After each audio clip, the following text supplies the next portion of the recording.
Bom dia a todas e todos. Nós vamos dar início, então, ao segundo painel da manhã sobre segurança pública e mineração de dados. Eu, Marcos Dantas, vou ficar aqui na moderação e cada um dos painelistas na mesa terá cerca de 20 minutos para apresentar suas ideias.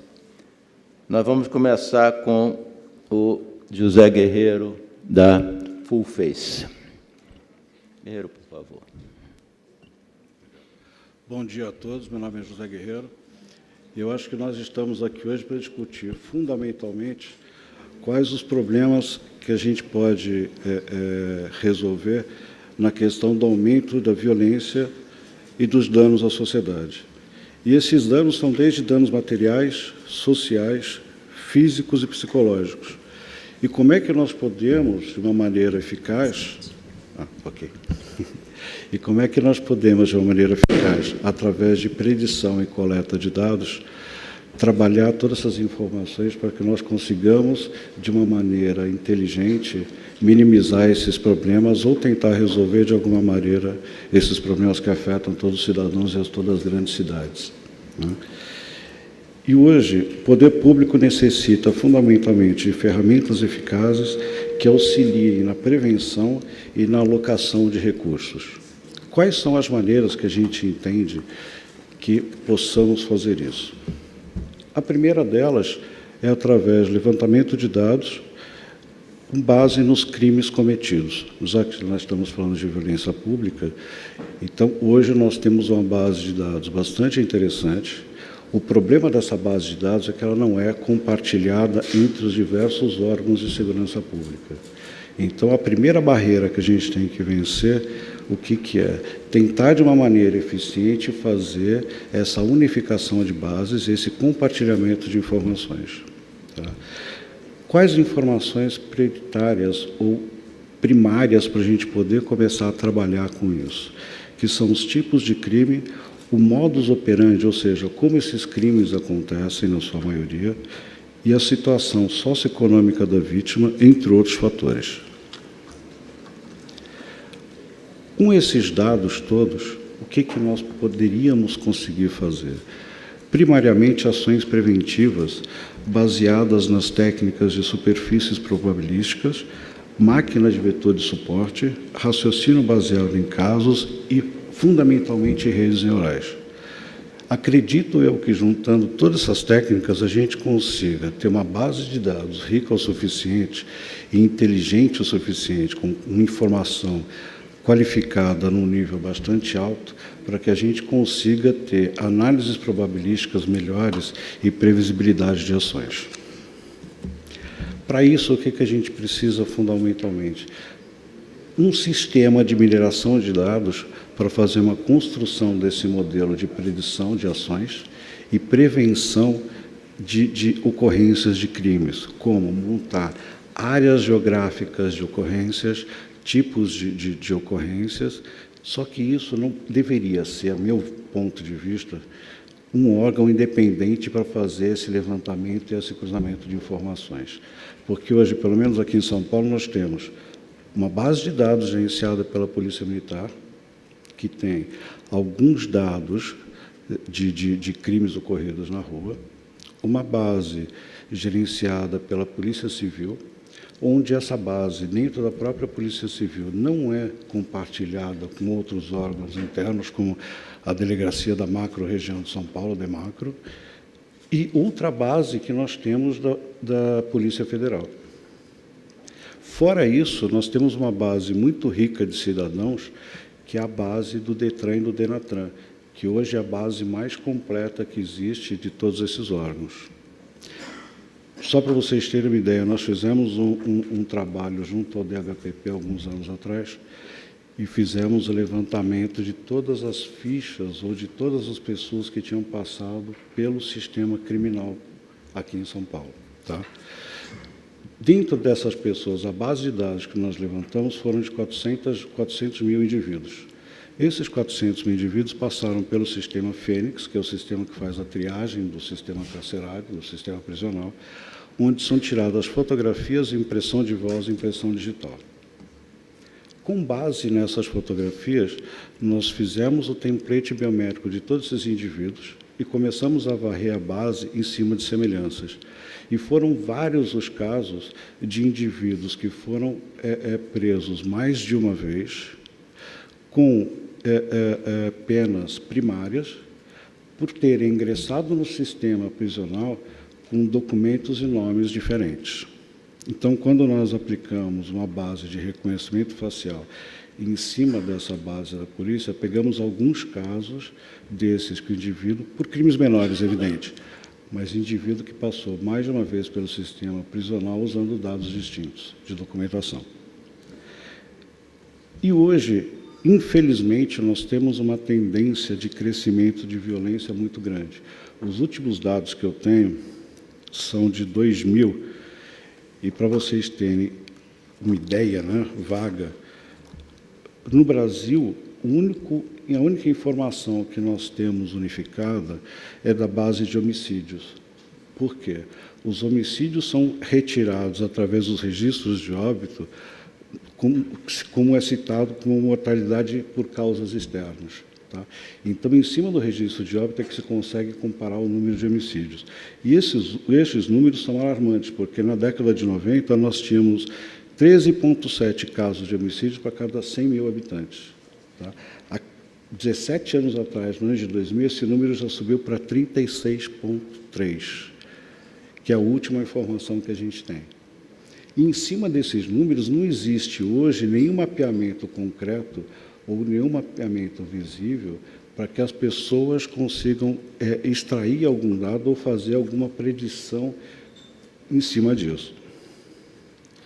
E hoje o que acontece? As tendências de crescimento de violência, elas são principalmente nas áreas de delinquência urbana, crime organizado, que é um problema seríssimo no Brasil, violação dos direitos humanos e conflitos pessoais. Conflitos pessoais é aquela coisa de briga de vizinho e tudo mais, que é um problema muito sério, principalmente nas grandes capitais, a gente não tem estatística nenhuma a respeito disso, tá? Que é bem complicado.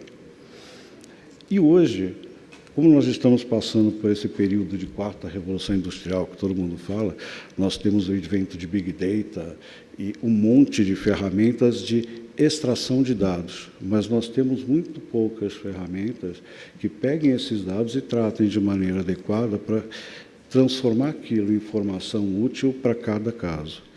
E eu acho que uma saída muito interessante para isso, principalmente no caso da violência urbana, que é o que a gente está tratando aqui nesse painel, é conseguir fazer, de novo, essa unificação das bases de dados entre os órgãos de segurança pública. Dentro do processo de mineração de dados, o que ele compreende? Nós temos alguns processos principais.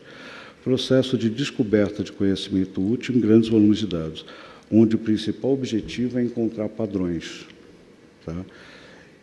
Como se dá tudo isso? Então, você tem uma fase de pré-processamento de informação, onde você adequa essas informações dentro de um formato legível ou inteligível. O próximo processo, você usa exemplos de treinamento, ou seja, você vai pegar esse volume que você gerou de dados e vai aplicar exemplos de treinamento em cima dele, ou vai buscar caminhos para treinamento em cima dessas informações.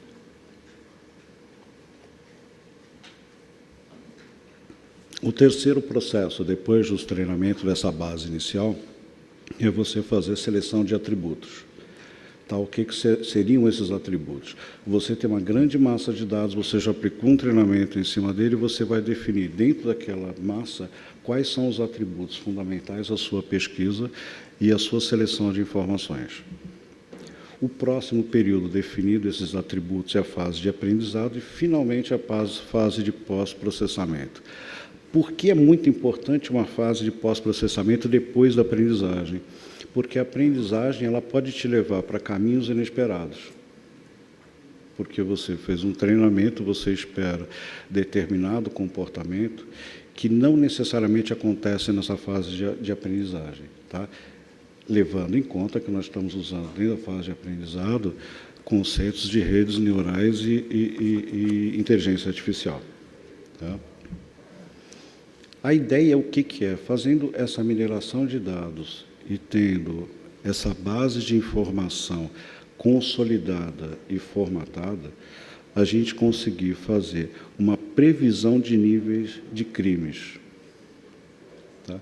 Como seria essa previsão de níveis de crimes? Não é uma ferramenta para te ajudar a tratar de modo coercitivo a prevenção de crimes, mas tratar de modo realmente preventivo. Como seria isso? Determinação de áreas geográficas onde você consegue melhorar o teu patrulhamento, melhorar o teu número de agentes trabalhando naquela área e trazendo ferramentas novas também no auxílio disso. Tá? Identificação e qualificação de público. Nessa área que eu acho que a gente tem uma grande oportunidade de atuação. Por quê? Imaginamos que a base esteja concluída, você tem os setores definidos, as suas áreas geográficas pré-definidas, você já tem condições de distribuir o teu contingente ou os teus agentes para aquelas determinadas áreas, e, em cima disso, você consegue aplicar os conceitos de grey list e black list. Como assim? Identificar dentro dessa massa de dados que você já tem uma massa qualificada, você personalizar essa massa através do uso de biometria facial. Muitas pessoas podem achar que isso é invasivo, mas vamos imaginar que essa qualificação desses indivíduos dentro dessa massa de dados, ele tem um propósito único de segurança pública. Então, os indivíduos que estariam inseridos dentro dessa lista seriam indivíduos que já tiveram, de alguma maneira, uma passagem pelo sistema prisional, e essa passagem deles pelo sistema prisional gere um índice, um score, onde ele seria classificado dentro do nível de periculosidade dele, dentro de uma lista ou de outra. Hoje, nas grandes cidades, a gente tem um grande número de câmaras públicas. E dentro dessas câmaras públicas a gente consegue fazer o monitoramento desses streams de vídeo e, eventualmente, fazer a identificação dessas pessoas. E aí eu iria até um pouco mais além, não faria só identificação de público de grey list ou black list, mas a gente pode também colocar serviços humanitários como busca de desaparecidos, que é um grande problema hoje na cidade de São Paulo, que nós temos muitas pessoas desaparecidas e as famílias não têm sequer a noção de onde essas pessoas estejam. E a gente já fez alguns testes junto aos órgãos públicos de São Paulo, onde, mesmo que uma pessoa esteja desaparecida há mais de 10 ou 15 anos, existe um trabalho hoje dentro da polícia que eles trabalham através de fotos de parentes e pais, eles trabalham a imagem daquela pessoa e fazem o envelhecimento dela. Com base nessa imagem de envelhecimento, nós submetemos ao sistema e colocamos para buscar as pessoas com um índice de sucesso bastante razoável. Então, eu acho que isso é um serviço fundamental também. Então, com base em todas essas informações que nós temos, informações qualificadas, informações disponíveis, e imaginando uma base de dados unificada entre os vários órgãos de segurança pública, não só fazer a qualificação dessa informação, fazer a qualificação desse mapa de criminalidade, distribuição de recursos e previsão de crimes, mas também usar isso de uma maneira a personalizar essa busca, e não só de criminosos, mas usar isso para o benefício público de população. E isso poderia ser desde a busca de desaparecidos até a identificação de pessoas em condições de vida subhumanas e por aí vai. Dito isso, aí a qualificação, dito isso, eu colocaria o seguinte: quais os limites da impessoalidade dos dados, né? Porque isso é uma coisa que se discute muito, onde os dados colocados dentro do domínio público, eles têm de ser impessoais. Mas, num caso desse, eu acho que é fundamental a personalização, não só a qualificação, mas a personalização dessa informação, para a gente poder, de alguma maneira, ter uma eficiência, não só logística, mas uma eficiência de alocação de recursos e busca de indivíduos na questão de segurança pública e busca de desaparecidos. É isso que eu tinha encerrado. Obrigado a todos.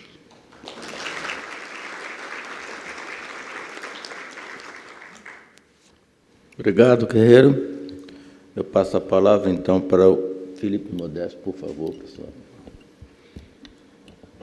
Bom dia. Eu faço parte da Prodan. A Prodan é a empresa de processamento de dados do município, da cidade de São Paulo. A Prodan ela tem a custódia dos dados das secretarias que alocam suas informações dentro dos sistemas eletrônicos. Algumas secretarias não armazenam os dados na Prodan, mas a maioria delas sim.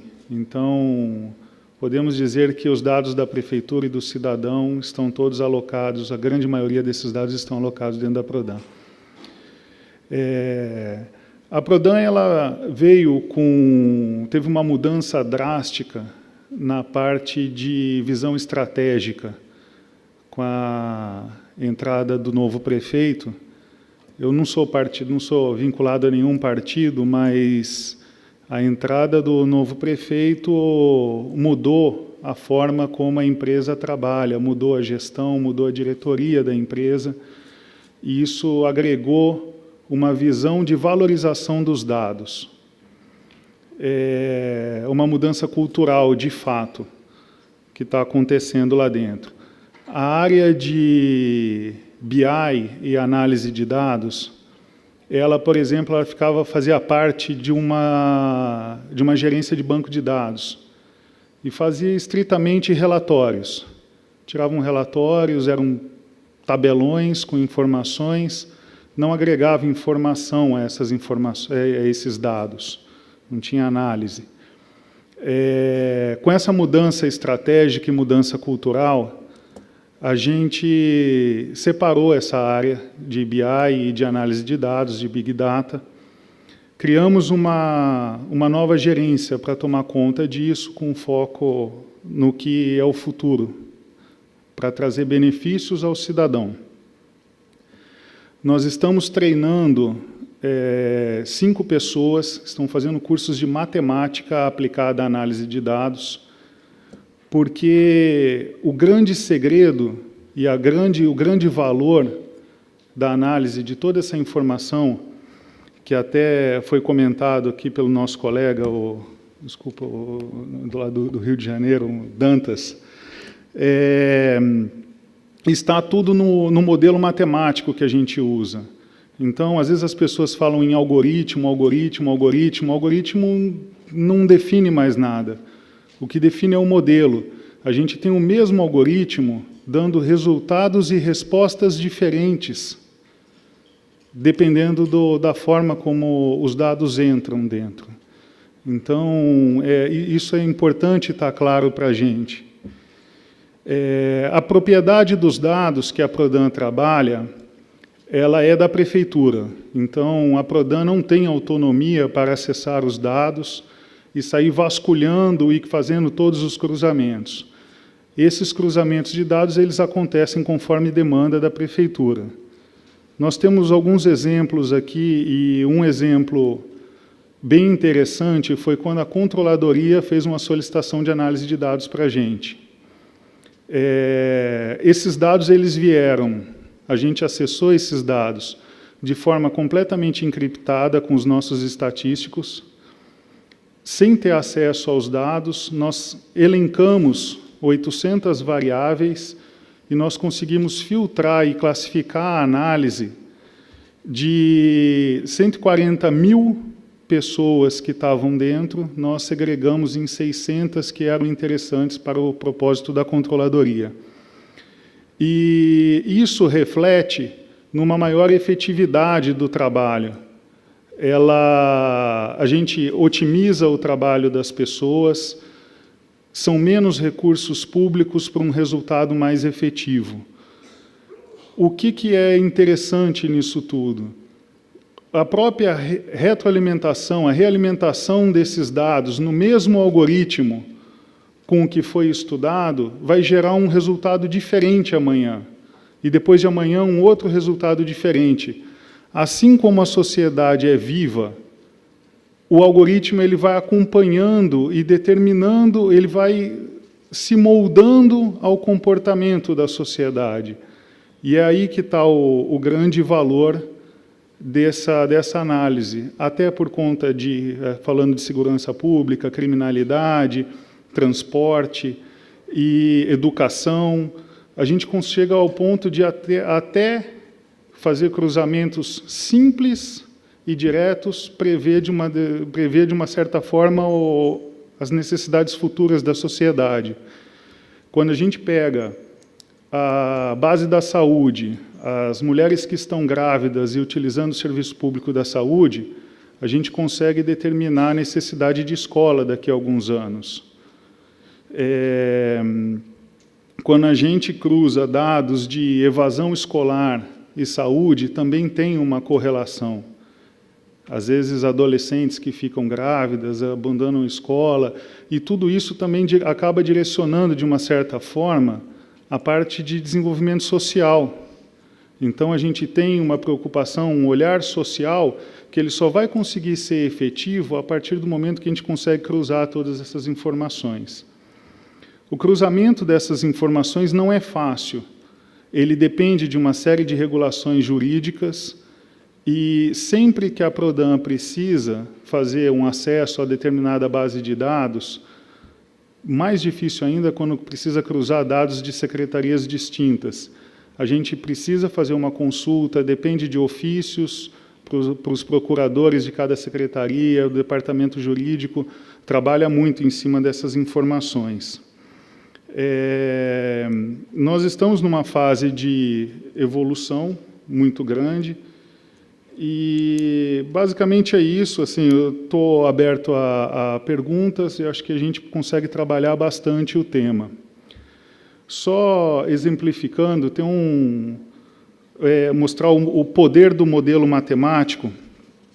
Tem um algoritmo que chama-se BEM4, e ele é muito bacana, porque ele pega, não sei se vocês conhecem, mas ele pega o primeiro número que aparece, independente de qualquer coisa. Por exemplo, eu moro o número da minha casa é o 244. O primeiro número que aparece é o 2. Pensem no número da casa de vocês e levantem a mão quem mora no número 1. Bom, tá, o pessoal está meio discreto aí. E o número 9? Vocês vão notar que são menos pessoas que são o número 9. 30% das pessoas moram no número 1.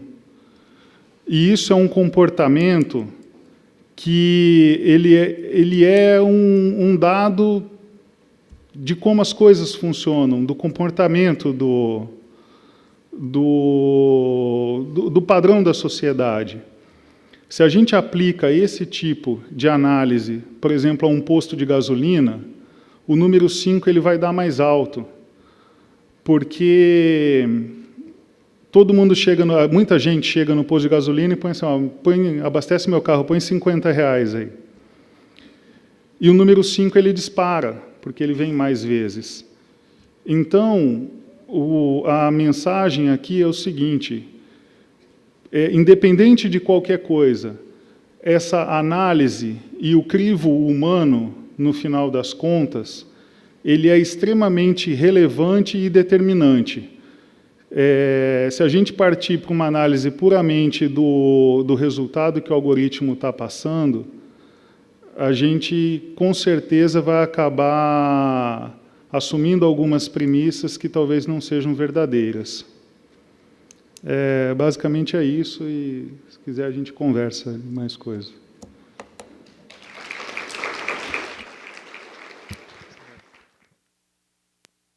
Obrigado, Felipe. Eu passo a palavra à professora Thaisa Schultz, Universidade Federal do Paraná. Olá, bom dia, então, a todas e a todos. Eu queria iniciar agradecendo imensamente o convite feito pela organização, dizer que é uma satisfação imensa.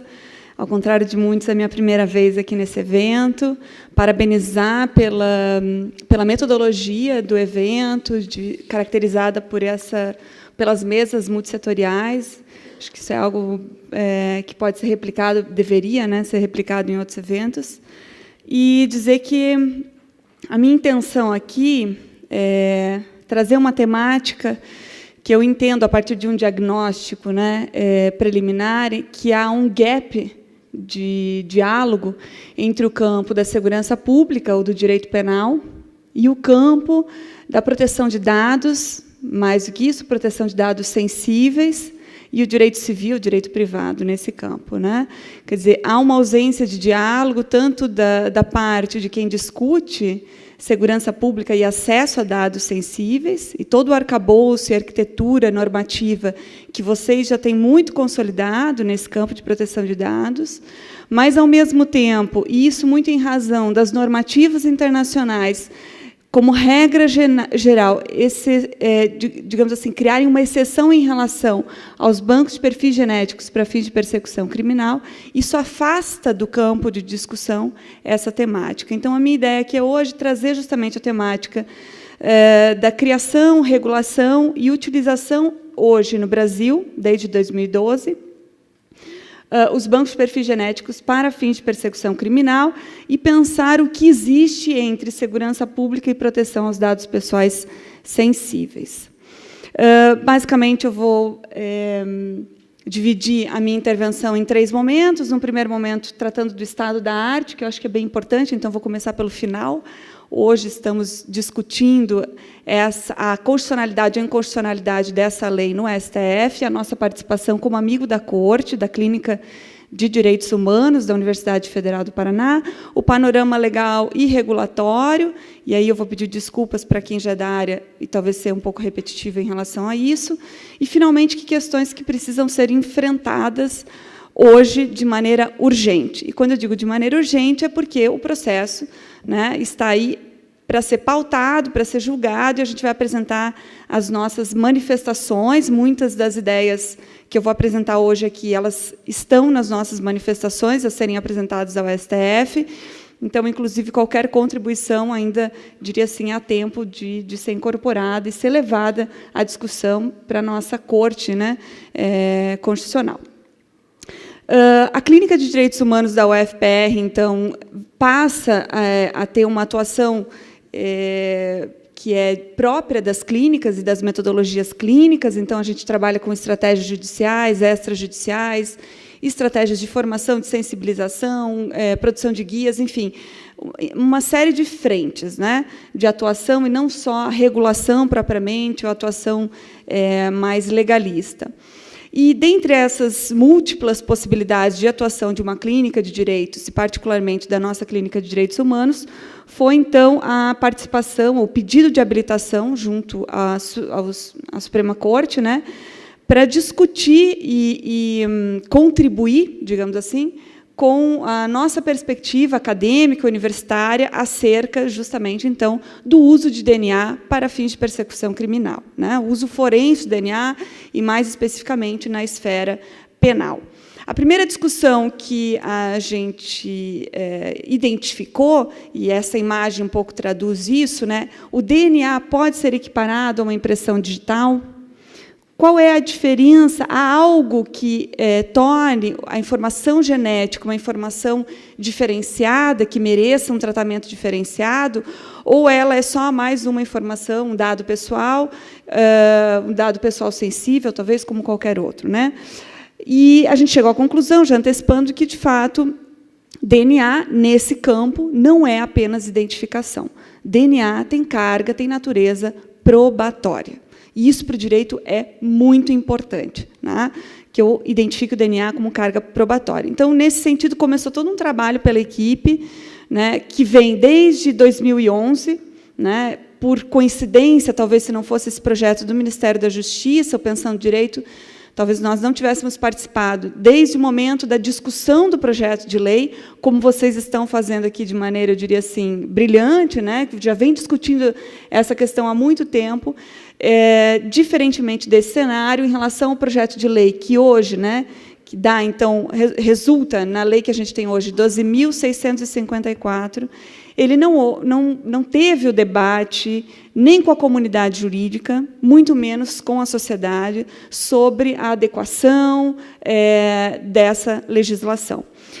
O que a gente fez foi participar da discussão do PL junto ao Congresso.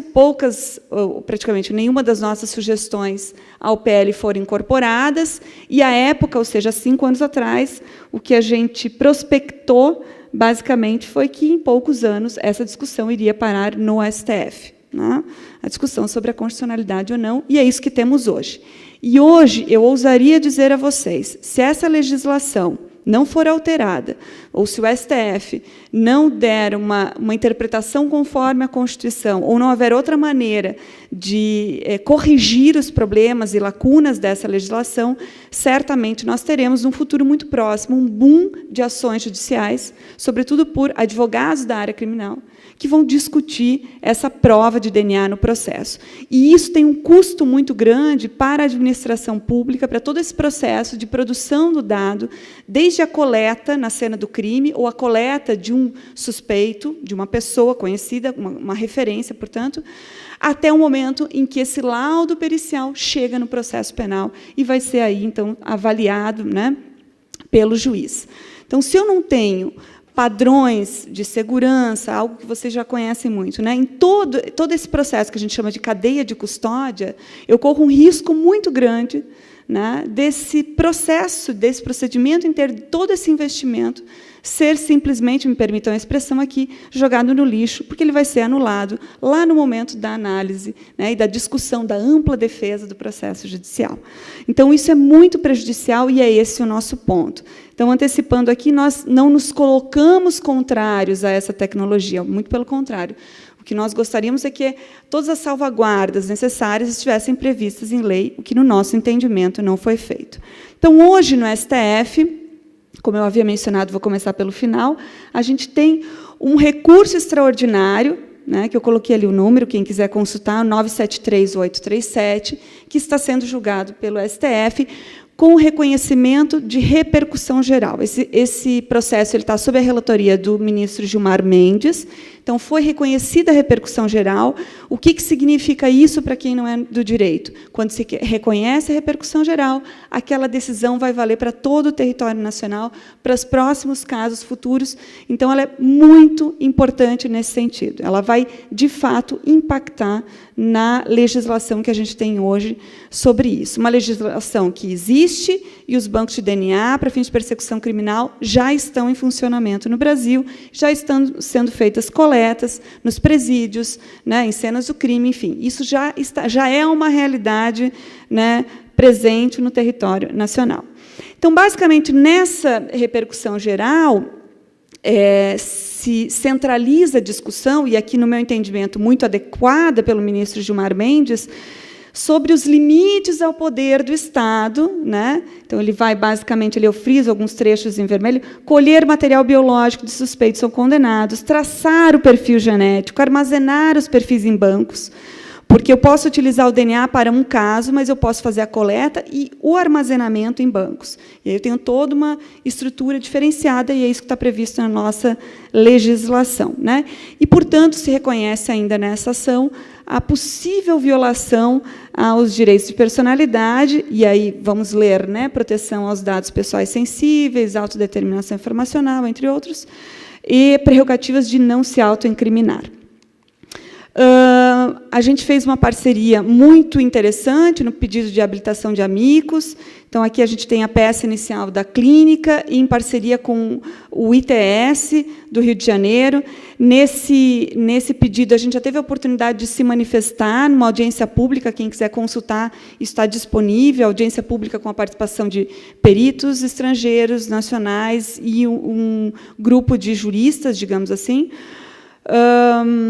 E participaram também aqui o Vitor Richter, que é um antropólogo, o Carlos Afonso, que esteve ontem aqui na mesa conversando com vocês, do ITS também, a Luísa Lozada, a Anita Spies da Cunha, o Danilo Doneda, que também esteve presente aqui nesse evento, né? Ou seja, uma equipe muito mais qualificada do que eu para falar sobre proteção de dados pessoais, e isso certamente me parece um ponto muito importante, porque, como eu mencionei anteriormente, existe um gap, ou seja, não se dialoga. Aquilo que para vocês, para a maioria de vocês, é algo reconhecido como necessário, básico, fundamental, o tal do consenso que eu ouvi tanto falar ontem aqui, é uma pauta de proteção de dados pessoais que não se apresenta, ou quando se apresenta, de maneira puramente retórica na legislação, como vocês terão a oportunidade de ver. Eu não sei se... O que acontece aqui? Alguém pode passar o slide para mim, o próximo slide? Caiu a bateria, será? Vamos ver. Você pode passar o próximo slide? Travou? Bom, enfim. Travou o computador. Bom, de qualquer modo, o que a gente tem, então... A hora que estiver ok, você me avisa, só para eu... Já está ok? Ah, está bem. Bom, de qualquer modo, então, diante dessa participação, a gente se manifestou no sentido da importância da proteção de dados e de uma legislação, que é o que eu gostaria de mostrar, e pretendo mostrar para vocês aqui, que foi uma legislação bastante lacônica, eu diria, né? Ela tem uma legislação de 4 artigos que toca uma temática, eu diria assim, fundamental em relação a dados pessoais. O que eu gostaria de destacar aqui é a sensibilidade desses dados pessoais. E, para a gente tratar dessa questão na esfera penal, é preciso trabalhar com o que significa ter acesso, armazenar, manipular, tratar e utilizar um dado genético, né? A genética nos traz sempre a ideia de uma certeza, né? E a gente sabe que, mesmo nesse campo, a gente vai trabalhar com probabilidade e não certeza. Então, se vocês tiverem a oportunidade de fazer a leitura do processo, e isso é muito representativo de como os operadores do direito se apropriaram dessas verdades científicas, né? A ideia de que por trás do uso da genética existe o tal do mito da infalibilidade. Ou seja, os dados genéticos eles vão resolver todos os problemas dos erros do judiciário. E aí, nesse sentido, é que a gente relembra, né, todos os casos de erros que aconteceram mesmo com o uso da genética, né? O caso que talvez alguns de vocês tenham ouvido falar, do O.J. Simpson, o caso da Amanda Knox, que são alguns dos casos que a gente tem seriados, né, no Netflix, mas tantos outros casos de erros judiciais, né, inclusive no judiciário norte-americano, que demonstram que, inclusive, essa tecnologia, que, de fato, é mais precisa, que, de fato, pode contribuir, né, para o encaminhamento, eventualmente, a solução de determinados delitos, ela não é infalível. Então, isso é um pressuposto importantíssimo. Quando eu parto desse pressuposto de que o DNA, ou a genética, não é infalível para a persecução de crimes no território nacional ou em qualquer país, a discussão que a gente precisa estabelecer nesse campo é menos segurança pública versus privacidade, né? O que está em jogo, segurança pública ou privacidade? Não, a discussão é mais tutela judicial efetiva, ou seja, a possibilidade de eu identificar a autoria de um determinado delito, né, como vinha sendo, inclusive, comentado, qual é o real potencial de eu dar uma solução para aquele delito, né, e menos privacidade, lato sensu, muito mais a questão da autodeterminação informacional, da possibilidade de gerir esses dados e da segurança e qualidade desses dados.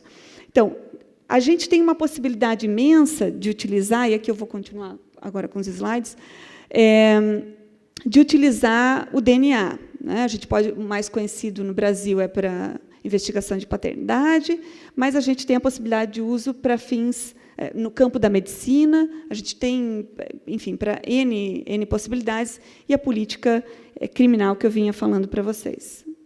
Realmente, eu estou com problemas no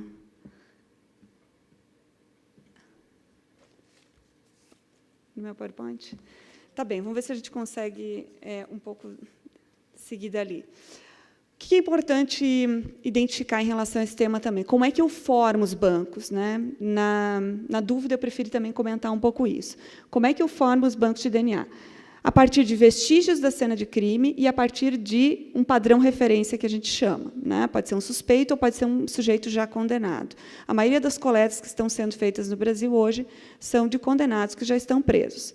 Isso coloca em discussão toda a situação de vulnerabilidade dessas pessoas e como se dá essa coleta. Então, uma discussão que vinha sendo feita antes sobre consentimento já é, nesse caso, uma exceção, pelo menos a priori, né? Ou seja, a ideia de consentimento cai por terra. Então, essa é a maneira que a gente tem de produzir esses bancos, né? Então, eu tenho bancos de cena de crime, né? Ou seja, com dados de cena de crime e de um suspeito ou de uma referência. No momento que eu cruzo esses dados, eu teria um match. Se eu tenho um match, qual é a conclusão disso? A conclusão não é que eu tenho o autor do delito, né? Eu tenho uma possibilidade de que aquele sujeito tenha participado da cena do crime, né? Então, é toda essa análise do conteúdo probatório, do contexto probatório, que eu também tenho que colocar em discussão, inclusive no laudo pericial, que vai ser apresentado no momento da apreciação pelo judiciário. Um outro elemento de discussão importante é que a gente entra nas fases da cadeia de custódia, né, depois do momento da coleta. Lembrando que não há consentimento aqui como regra geral. Alguns países, como Portugal, por exemplo, estabeleceu na legislação que o sujeito tem que assinar um termo de consentimento ou assentimento, né? Mas, basicamente, faz-se a coleta e tem todo o trâmite de análise, tratamento, e é isso que ficou, todo esse processo que está completamente, eu diria assim, desprotegido pela lei que a gente tem atualmente. Tá? Basicamente, aqui algumas imagens que ilustram o que seria o perfil genético. Então, diferentemente de toda a informação genética que um DNA pode, né, nos fornecer, a ideia é que esse perfil genético sejam informações alfanuméricas, muito restritas do ponto de vista de que tipo de informação ela poderia nos dar. Mas é preciso sempre lembrar que o perfil genético é extraído de uma amostra biológica, né? Então, eu tenho acesso, eu preciso ter acesso ao corpo, né, ao material biológico, para dele extrair esse perfil, que depois pode ser anonimizado, deve ser anonimizado como regra geral, e deve ser utilizado dessa maneira, sem que eu possa identificar quem é o sujeito. Eu espero que vocês se surpreendam com esse slide, mas, basicamente, essa é a nossa legislação hoje sobre esse tema.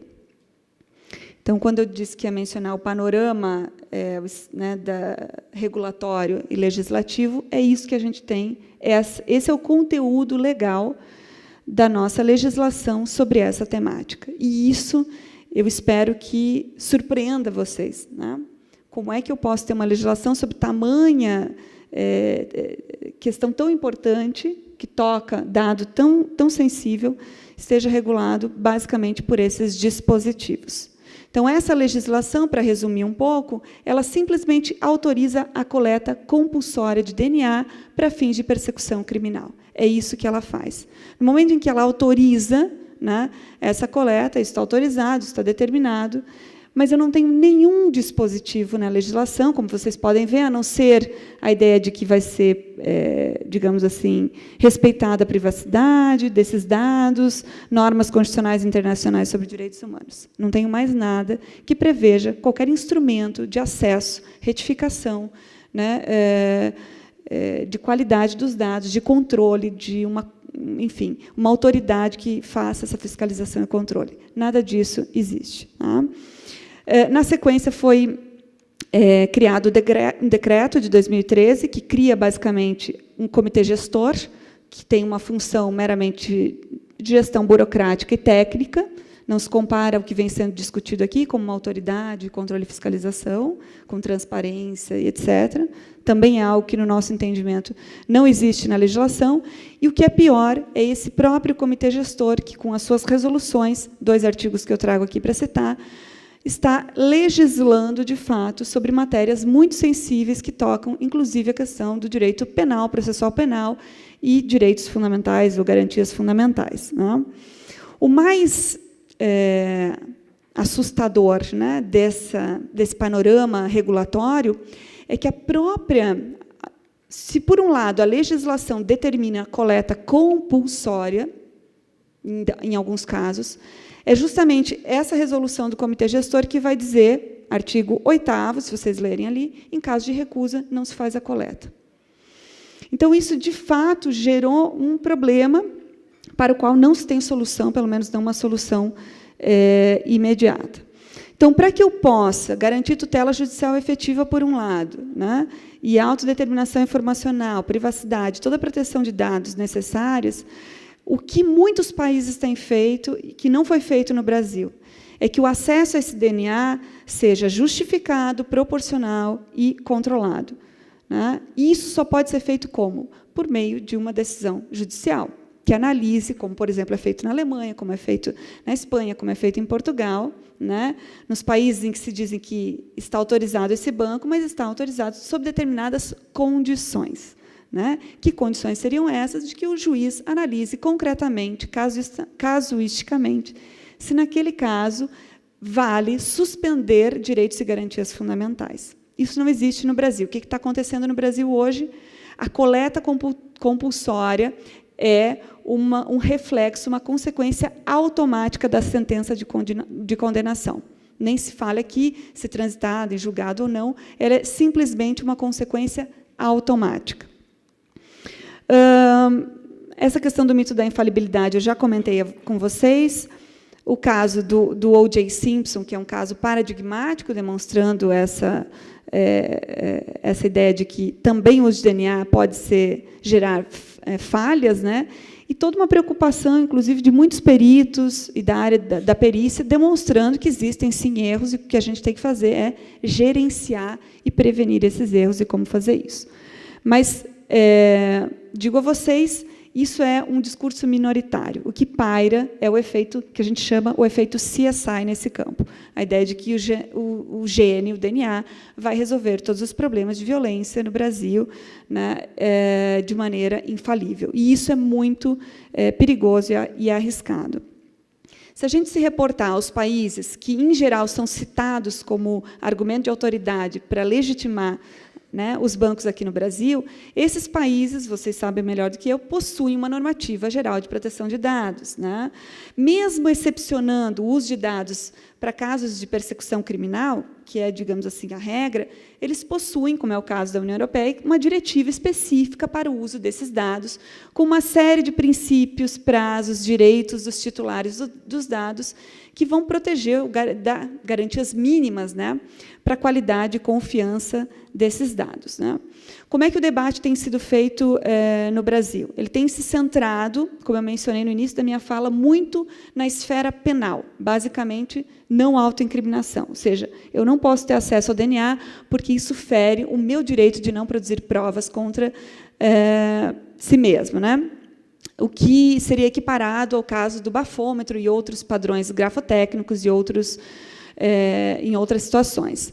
Me parece que a discussão nesse campo ela deve ser dada, ela é importante, ela é um hard case, porque a Constituição não determina a extensão desse direito, né? Então, cabe, de fato, ao STF se manifestar sobre isso, mas ela não sintetiza, ela não pode ser reduzida a essa discussão de não autoincriminação, né?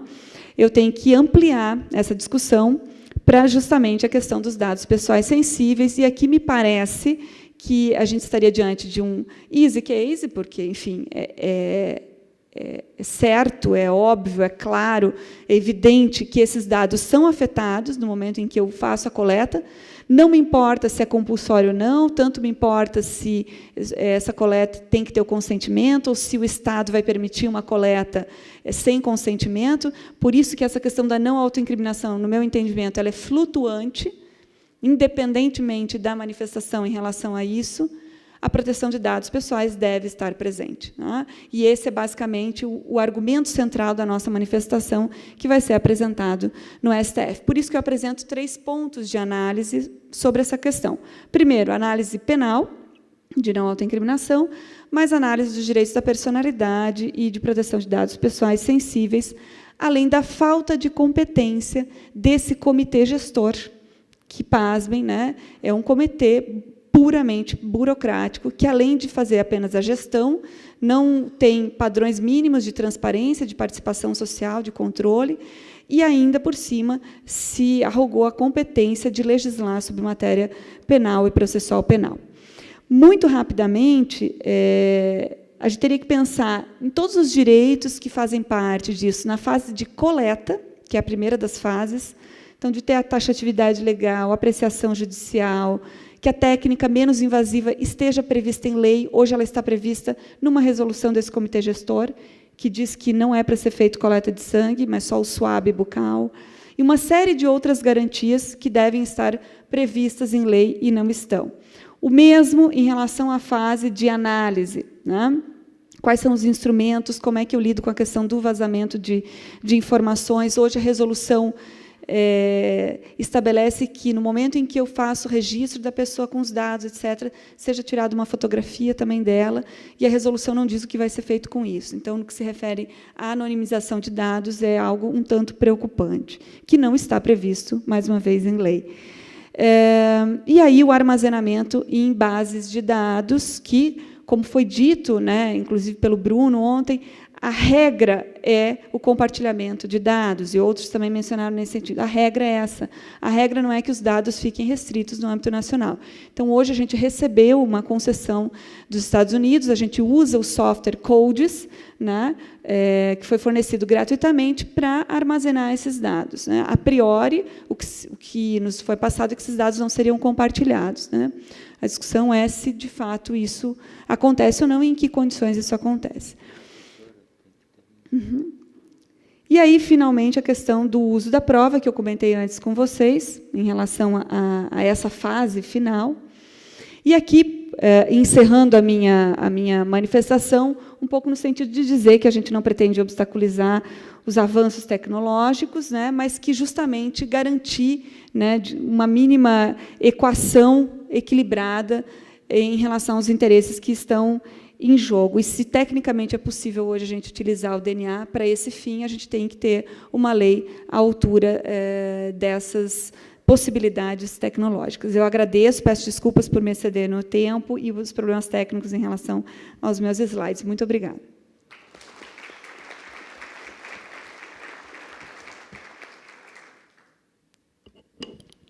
Obrigado, professora Thais. Eu passo, então, a palavra para Camila Marques, do artigo 19. Bom dia, ou talvez boa tarde, já na transição, mas bom dia a todas e a todos. Meu nome é Camila Marques. Eu tenho alguns slides, perfeito. Posso pegar o controle, talvez? Obrigada. Bom, a Artigo 19 ela é uma organização de direitos humanos que trabalha pela defesa e pela garantia do direito à liberdade de expressão e acesso à informação pública. E eu acho muito importante já começar essa fala frisando que nós somos uma organização de direitos humanos, porque vai ser a partir dessa ótica e a partir dessa perspectiva que a gente vai olhar para o cenário de segurança pública e para o cenário das ações de inteligência. Então, assim, em primeiro lugar, eu acredito que seja impossível a gente dissociar a análise das ações de inteligência do Estado com a nossa conjuntura política social.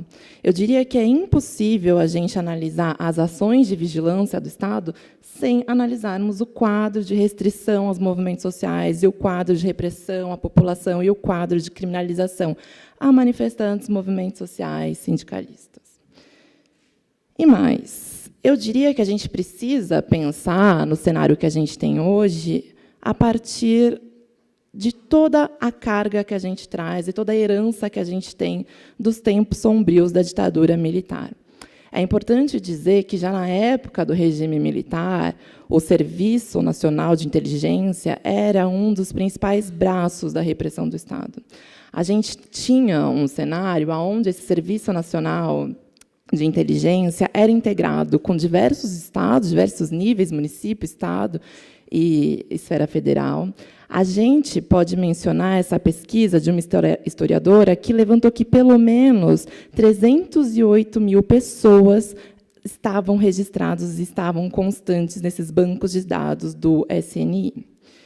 Então, a gente não pode jamais esquecer que o Estado brasileiro não foi um Estado que teve a sua transição para um governo e para um regime democrático, uma transição exaustiva, uma transição qualificada. A gente pode dizer que existem inúmeros problemas nesse quadro transitório e que a gente pode dizer que o principal resquício da ditadura militar hoje na nossa democracia seja a nossa estrutura policial, seja a nossa estrutura dos órgãos de segurança pública. Basta ver que a gente ainda tem uma estrutura militarizada e a gente ainda tem uma estrutura de segurança pública que considera que tem um poder absoluto e um controle total sobre a vida dos cidadãos. Digo isso e quero entrar já como que essa herança ditatorial se reflete na nossa democracia. Em 1999, já há quase 10 anos de democracia, a gente teve o caso Escher e outros que foi decidido na Corte Interamericana de Direitos Humanos.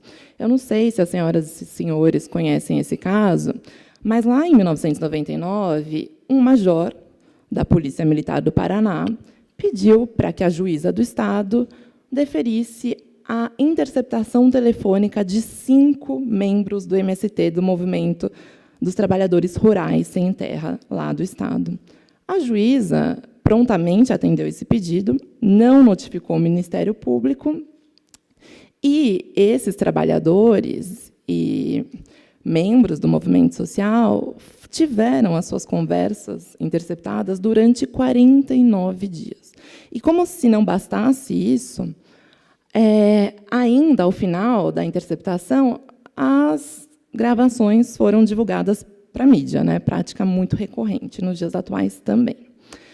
A Justiça Global, que é uma outra organização da sociedade civil, a RENAP, que é a Rede dos Advogados Populares, levaram esse caso para a Corte Interamericana de Direitos Humanos, porque tínhamos uma situação de flagrante violação ao direito à privacidade, ao direito de reunião, e esse caso não estava sendo investigado pela Justiça brasileira. Chegando lá na Corte, passado 10 anos desse acontecimento, em 2009, a Corte decidiu e condenou o Estado brasileiro pela prática de violação contra movimentos sociais. E mais, além de condenar o Brasil e condenar uma reparação a esses 5 trabalhadores, a Corte entendeu que também constituía uma violação a divulgação dessa conversa nos meios de comunicação. Então, aqui a gente tem um caso muito emblemático que mostra que, mesmo após 10 anos da transição, a gente ainda tinha flagrantes violações ao direito de privacidade. Pois bem, essa decisão foi de 2009, e quero chegar em 2013. E quero chegar em 2013 sabendo, então, e deixando muito claro que a gente tem uma linha contínua de repressão e de ações de vigilantismo contra os movimentos sociais e contra a população de forma em geral. Mas, quando a gente chega em 2013, é muito importante a gente saber que, a partir de 2013, as repressões aos movimentos, as ações de vigilantismo, elas passam a ocupar o topo da agenda do poder público. Eu não tenho dúvida, hoje em dia, passado 4 anos de 2013, que a repressão, a vigilância, a espionagem e a limitação do direito de manifestação, de associação, ocupa aí os mais altos lugares do poder e do Estado brasileiro. 2013 traz para a gente 2 pontos importantes. Primeiro, que marca uma sofisticação e um aprimoramento, uma intensificação nos modos de reprimir. Então, foram pensados nos 3 níveis e nas 3 esferas de poder do Estado como que a repressão poderia se redesenhar e que como isso aconteceu de fato. Então, a gente tem, nas ruas, a gente viu uma intensificação na compra de armamento menos letal, a gente viu compra de caveirões, canhões de jato d'água, a gente viu compras e compras e compras de softwares de vigilantismo, a gente viu compras de equipamento de filmagem de manifestante. No Legislativo, quando a gente olha para o Legislativo, a gente viu a aprovação de leis cada vez mais complexas e que deixam a defesa do movimento social e do cidadão muito mais difícil. A gente viu a lei de terrorismo ser aprovada em 2016. A gente viu essa lei que, inclusive, traz possibilidades de ação de inteligência contra a população. A gente viu no Judiciário uma consolidação da jurisprudência criminalizadora aos movimentos sociais, aos manifestantes. A gente viu pela primeira vez na nossa democracia a lei de organizações criminosas, que é uma lei de 2013, ser utilizada contra o MST. E, de novo, aqui a gente vê quem é o alvo, desde o caso Escher, lá em 2009. Então, a gente vê a solidificação dessas ações cada vez mais intensas, cada vez mais sofisticadas para a repressão e para a limitação dos direitos humanos. Da mesma forma, 2013 trouxe um ponto muito importante para a gente, que é deixar claro que essas ações não são isoladas. Essas ações são coordenadas entre os 3 níveis, entre as 3 esferas de poder do Estado. A gente vê que o Legislativo faz é uma resposta ao que o Executivo está fazendo nas ruas, que também dialoga com todo o sistema de justiça. E aqui eu trouxe essa notícia que nos mostra claramente isso. Em 2013, se não me engano, foi, enfim, o capitão responsável ali pelo Centro de Defesa Cibernética do Estado, dá uma declaração dizendo que, sim, o Exército iria monitorar as redes sociais em razão da Copa de 2014 e em razão da visita do Papa. Nessa ocasião, esse membro do Exército deixou claro que esse monitoramento aconteceria em todas as redes sociais. Nós, do artigo 19, fizemos um pedido de informação para entender como se daria esse monitoramento e não obtivemos nenhuma resposta. Para além disso, trago também um exemplo em que a ABIN, também, de forma ativa, sem nenhuma provocação, deu declarações em 2013 dizendo que também estaria montando todo um esquema de monitoramento de movimentos sociais. E aqui é interessante essa notícia, porque, e na época chamou muita atenção, porque a ABIN declarou que iria monitorar Facebook, Twitter, que são redes sociais abertas, mas que iria monitorar também o WhatsApp, que é uma rede, uma plataforma de conversação e que, obviamente, necessitaria de uma autorização judicial para que isso pudesse acontecer. E aí, aqui chego também no nível dos estados, porque, por conta de 2013, foram montados cerca de 12 centros integrados de controle e comando, que nada mais eram que centros que era uma conjugação de forças das polícias estaduais, da Polícia Militar, da Polícia Civil, da Polícia Federal, da Polícia Rodoviária, que tinha como sua grande base um esquema de vigilância muito grande. Então, cada centro de comando e controle tinha, por exemplo, 2.000, 3.000 câmeras instaladas pela cidade para que eles pudessem fazer um monitoramento. E a gente percebeu, obviamente, que esses centros foram criados com a justificativa, né, de poder combater a criminalidade nos mega-eventos, mas a gente viu rapidamente que esses centros se transformaram em centros de monitoramento de movimentos sociais e dos indivíduos.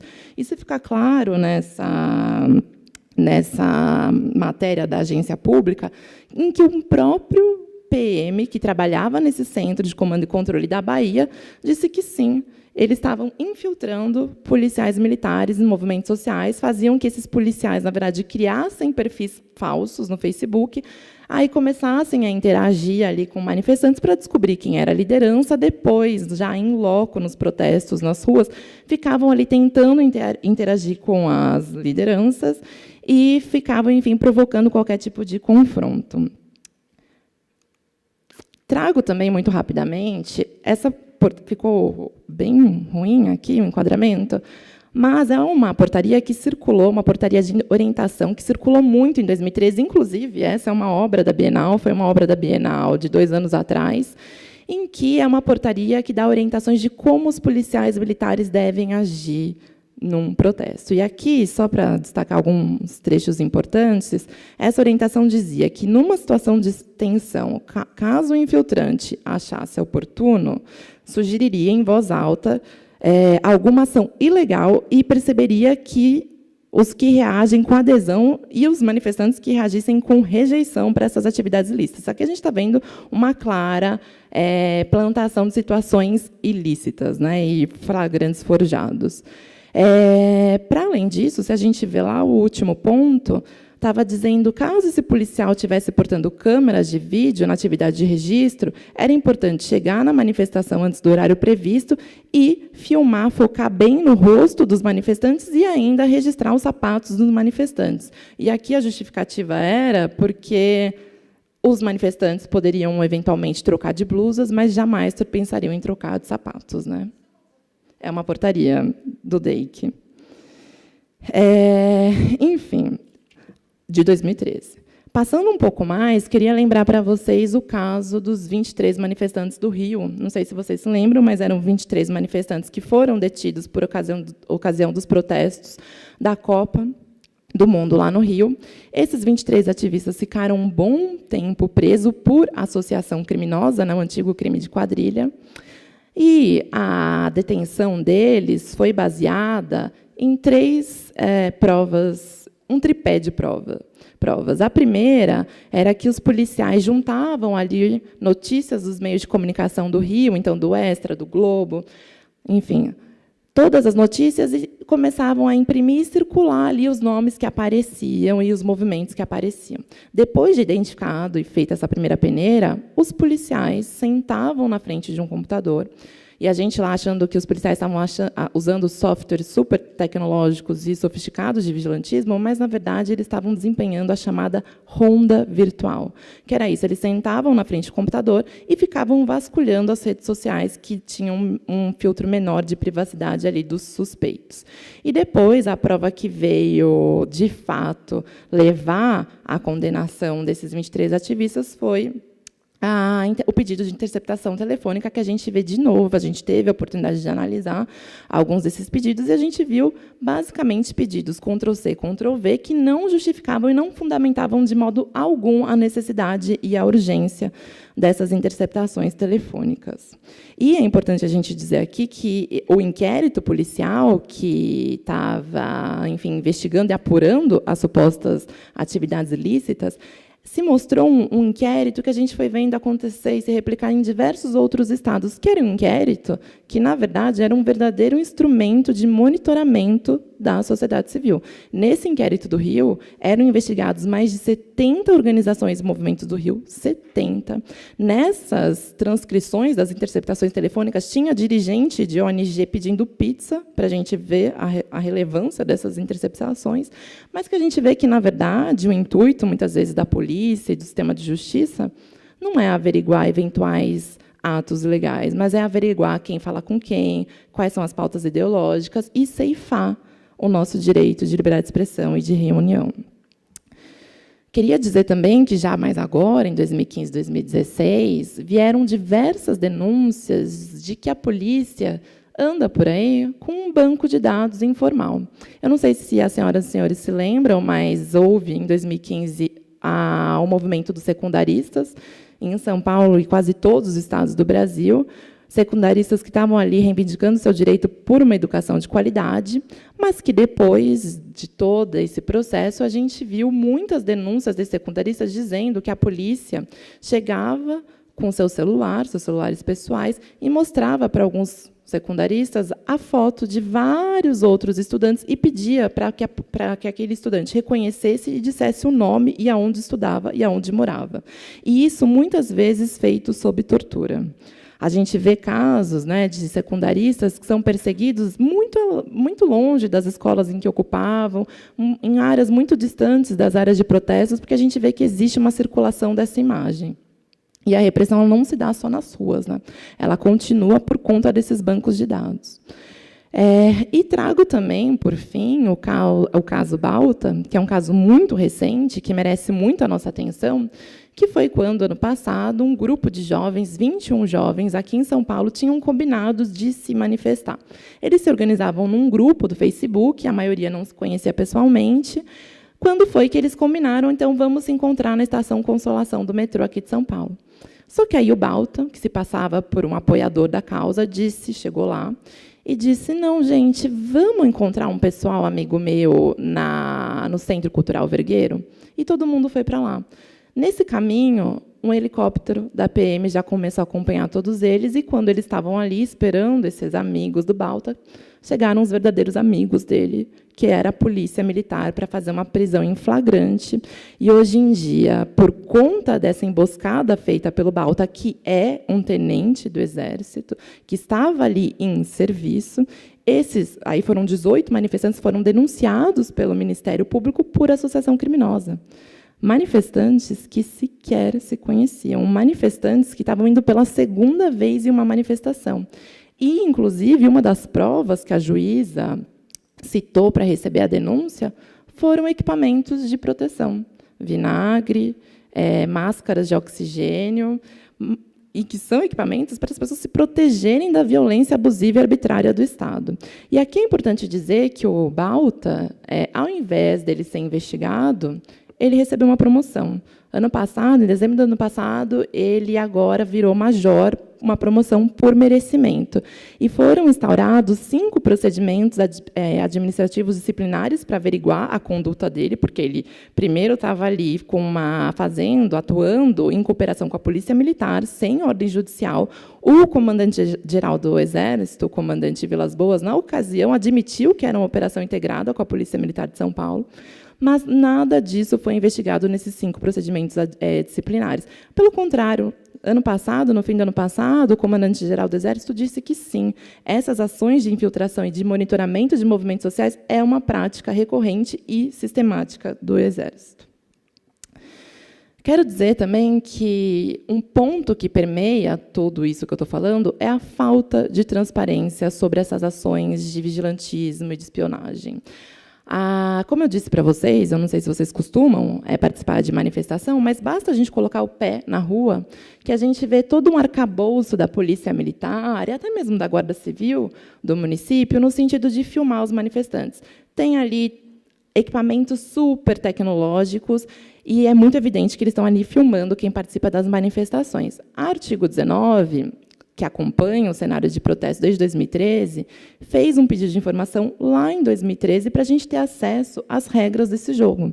A gente não queria ter acesso às imagens, a gente não estava discutindo isso. A gente só queria saber para que a polícia filma, quem tem acesso a essas filmagens, aonde eles armazenam, como que eles fazem todo o manejo disso. Desde 2013, a gente não tem essa resposta. A gente foi até a última instância, lá em 2013, fez aniversário de 1 ano esse pedido de informação, quando, por fim, a polícia respondeu para a gente que, sim, existia uma normativa interna que regulamentava a filmagem pela polícia, que se chamava Diretriz Olhos de Águia. Só que eles não mandaram a diretriz para a gente. Eles só falaram, procurem na internet, uma diretriz que não existia na internet. A gente sabe que a lei determina que, quando é citada uma informação, ela deve ser enviada para o solicitante. Com isso, a gente fez, de novo, mais pedidos de informação, a gente não foi atendido, já tem 4 anos toda essa caminhada, quando a gente entrou com o mandado de segurança, no começo desse ano, para conseguir acesso a essa diretriz, esse protocolo, que também nos foi prontamente negada pelo Judiciário, é que, de novo, a gente vê essa articulação, esse engendramento entre as 3 esferas de poder.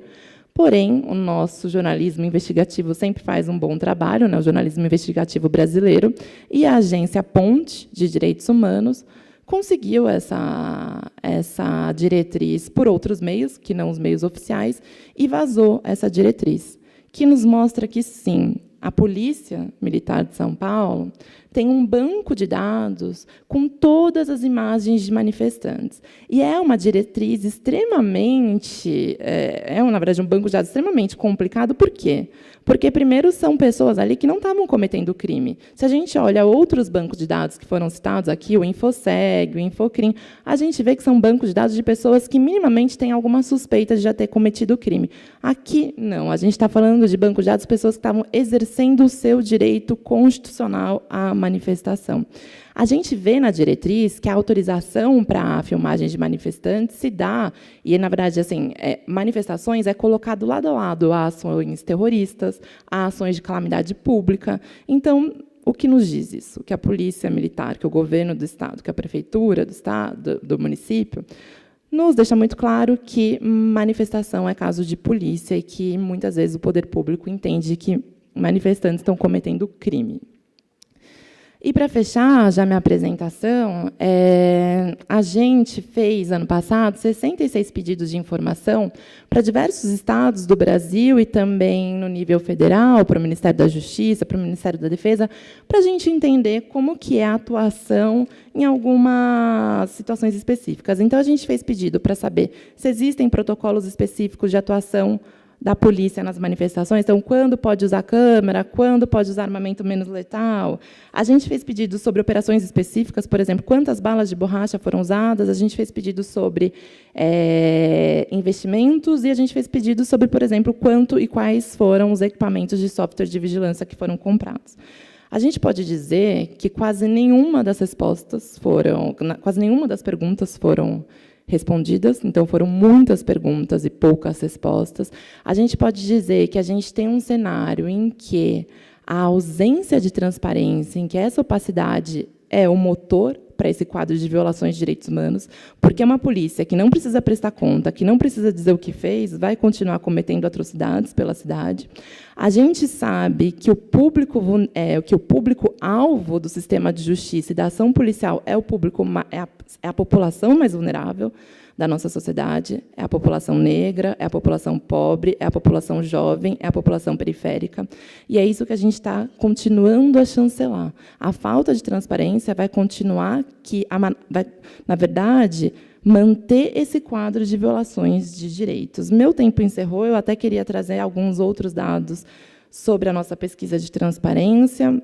Eu deixo aqui o encarte, se vocês colocarem no Google repressão às escuras, vocês vão ver todos os dados que a gente levanta, todos os pedidos e todas as categorias de informação que não nos foram respondidas, e a gente faz uma tentativa de analisar como que esse quadro de opacidade mantém o nosso quadro de violações. Eu agradeço muitíssimo e me coloco à disposição também. Obrigada.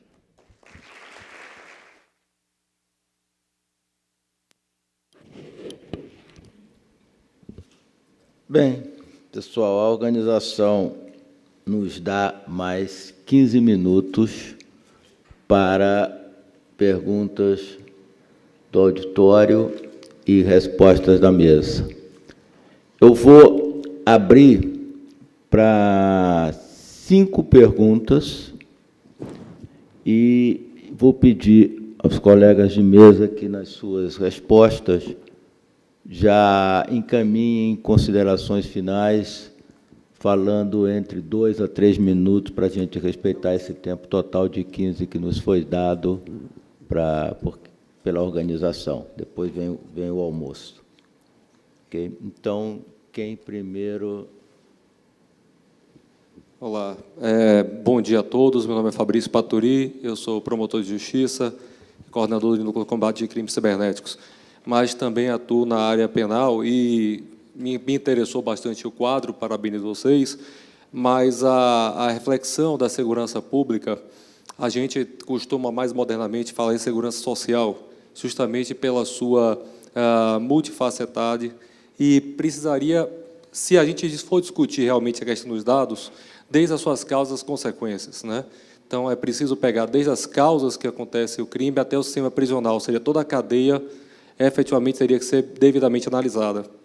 E aí a ponderação que eu faço é que, na fala dos senhores, não ficou claro, e assim peço até se poderia, se alguém adentrar nessa questão, de como seriam utilizados efetivamente na mineração dos dados e na cruzamento desses dados as causas, principalmente, da segurança pública, ou seja, da criminalidade, que acontece desde a ausência de políticas públicas em determinados bairros, determinadas situações, como foi falado aqui da questão da mancha térmica criminal, como ações locais de educação, saúde, estrutura de bairro, alguns tipos de serviços públicos ausentes, até mesmo a questão do sistema prisional e os dados que são gerados lá dentro também, como a falta de um efetivo atuação nessa questão dos presos e toda a sua interlocução com o sistema fora, né? Como cruzar todos esses dados e, ainda avançando sobre isso, a questão da corrupção, ou seja, como, a partir do momento que a gente cruza esses dados e consegue detectar que, em determinado momento de determinado bairro, para softwares preditivos, a gente chega à situação que aquele bairro, por exemplo, a criminalidade avançou porque os serviços públicos foram ausentes, porque em determinado bairro a corrupção impediu que aqueles serviços públicos fossem efetivamente executados. Se a gente quer realmente uma análise de segurança social a partir desse prisma completo e se esbarrando nas dificuldades que tem de obter toda essa massa de dados de todos, Nós não temos sequer uma massa de dados unificada no Brasil. Qual é a possibilidade, aí fica a pergunta, qual seria a ideia, efetivamente, de construir, através da mineração de dados, através do cruzamento, através da inteligência artificial, data mining, etc., a melhor forma de adaptar a nossa realidade brasileira, que, infelizmente, adapta, sim, a falta de estrutura, adapta, sim, a corrupção, a falta, sim, a toda uma sequência que não dá para moldar perfeitamente aos softwares preditivos de outros países. Eu vou pedir que as perguntas sejam extremamente objetivas, porque nós só temos 15 minutos, tempo que dá tempo à mesa, e não temos, infelizmente, condição de cada um falar cerca de 5 minutos. Por favor, perguntas objetivas. Minha pergunta é para o Felipe. Eu sou Jaqueline, do Internet Lab. O Felipe disse que, foi bem claro, dizendo que a propriedade dos dados é da prefeitura, que a Prodana não tem autonomia, que vocês recebem demandas e aí fazem análises. Eu gostaria de saber se você podia dar um exemplo concreto disso. Você falou que recebeu um pedido da controladoria e aí reduziu de um universo de 140 mil pessoas para 600, mas qual era o propósito por trás disso? Um exemplo. Obrigada.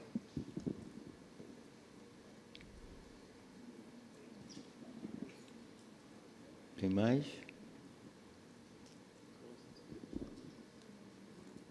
Aqui, por favor.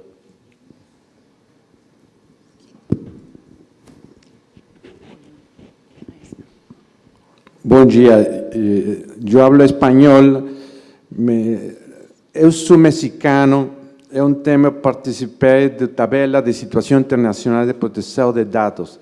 Eu decidi usar a tecnologia do Google Tradutor para fazer minha pergunta em sua bela língua. A minha pergunta é que, se houver qualquer regulamentação no Brasil sobre Big Data, especialmente na época de eleições. Obrigado. Totalmente objetiva, perfeito. Mais alguém, por favor?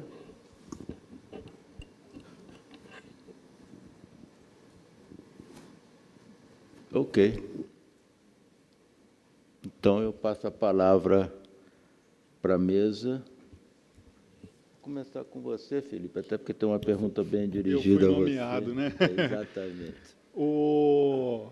Suas considerações finais também, por favor. Está ótimo.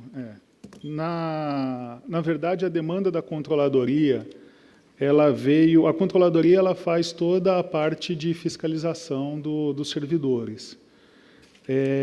Essa demanda ela veio para justamente fazer a clusterização de alguns dados. Eu não sei que dados foram colocados lá. A gente pode até desconfiar que tem informação de patrimônio, porque todo servidor, inclusive eu, nós somos obrigados a informar os nossos patrimônios da mesma forma como é informado no imposto de renda. Mas existem outras informações, inclusive, que podem vir do governo federal. A gente tem consultas, por exemplo, na Fazenda, a gente consulta dados da Receita Federal, só que eu não sei que informações são essas, e a gente não tem essa informação.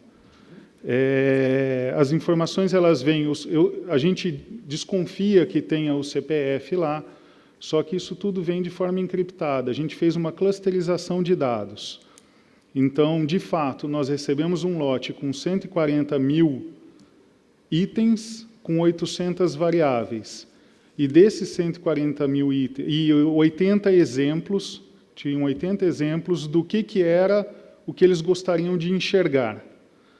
Dentro desses cruzamentos dessas 800 variáveis, dos 140 mil, dados os 80 exemplos, nós, tem uma regra estatística que você consegue aferir a aderência, essa aderência apontou 600 itens, não que sejam alvos de fato, mas 600 itens que merecem uma análise mais... Uma análise pessoal mesmo, uma análise, um crivo de cunho do técnico deles, lá da área deles. E aí, com certeza, a controladoria tem acesso a esses dados. Então, isso é o que eu tenho de informação e é o que as pessoas da Prodan têm de informação. A gente gostaria até de ter mais coisa, até para poder propor outros cruzamentos com outras variáveis de coisas que às vezes a gente não imagina. É o caso clássico da fraude e da cerveja, né, do supermercado. Então, o homem que vai comprar fralda compra cerveja também. Então, você põe os dois juntos e acaba vendendo. São coisas que, às vezes, o ser humano não consegue fazer essa correlação, mas a máquina consegue encontrar esse tipo de coisa.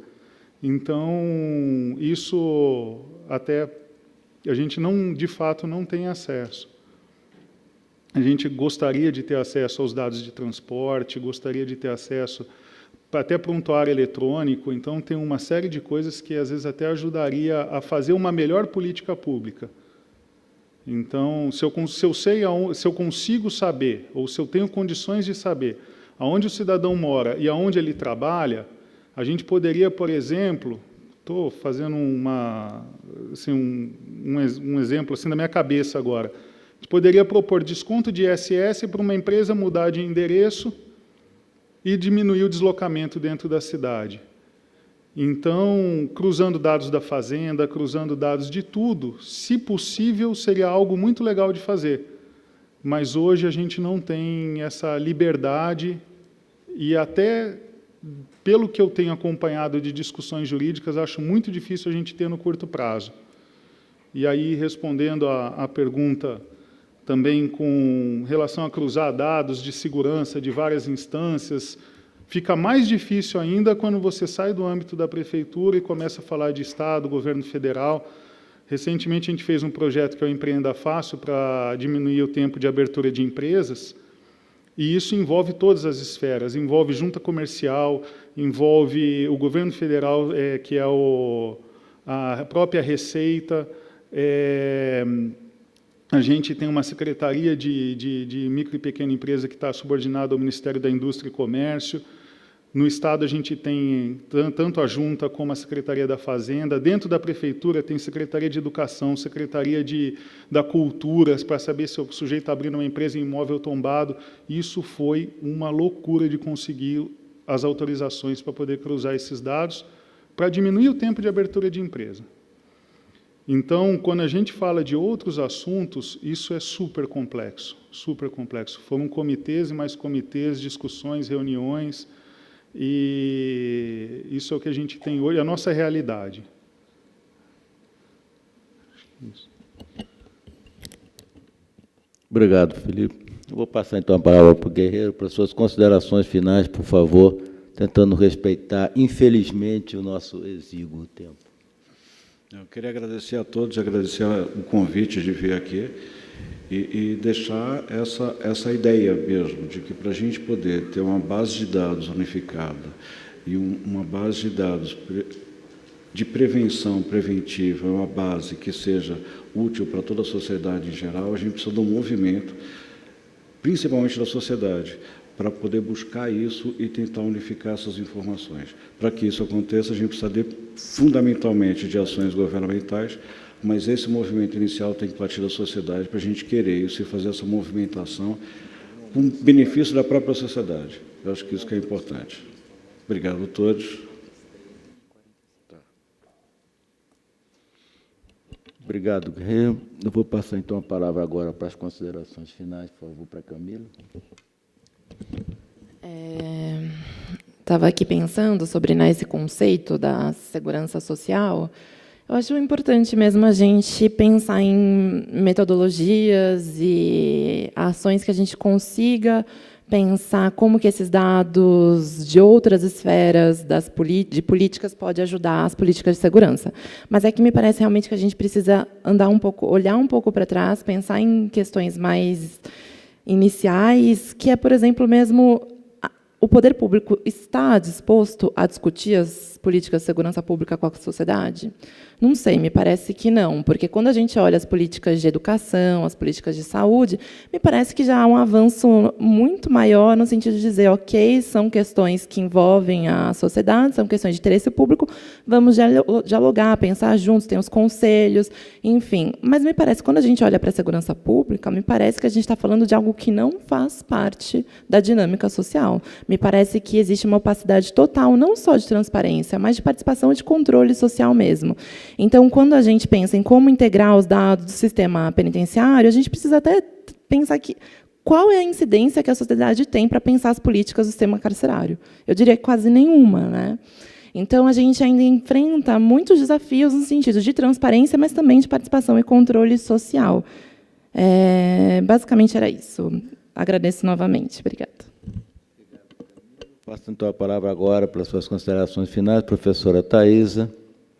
Na verdade, agradecer a manifestação do colega, dizer que acho que é, de fato, uma categoria importante, fazendo coro um pouco a manifestação também da Camila, mas o que eu gostaria de dizer em relação a bancos de DNA, que é o que eu conheço, a priori não há possibilidade de mineração de dados. O que há, sim, são dados coletados que a gente não sabe o que são feitos com eles, então, muito provavelmente, isso vai ser utilizado de alguma maneira.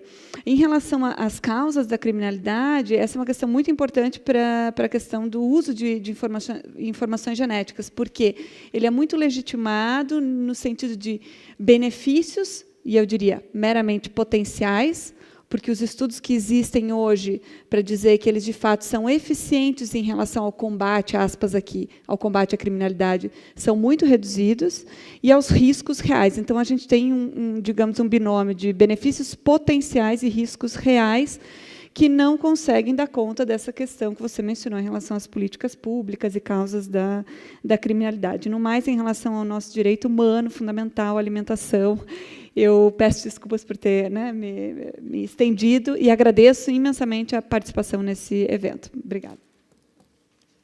Bem, nós vamos encerrar. Eu só quero, em 30 segundos, dizer que o início aqui da mesa me deixou um tanto quanto preocupado numa discussão muito técnica, aparentemente neutra, mas a bancada feminina acabou nos chamando a atenção para as dimensões sociais, políticas que estão envolvidas nesse debate, e acho que nós todos aprendemos um pouco mais aqui. Voltamos às 13h45. Agradeço a participação de todos. Obrigado.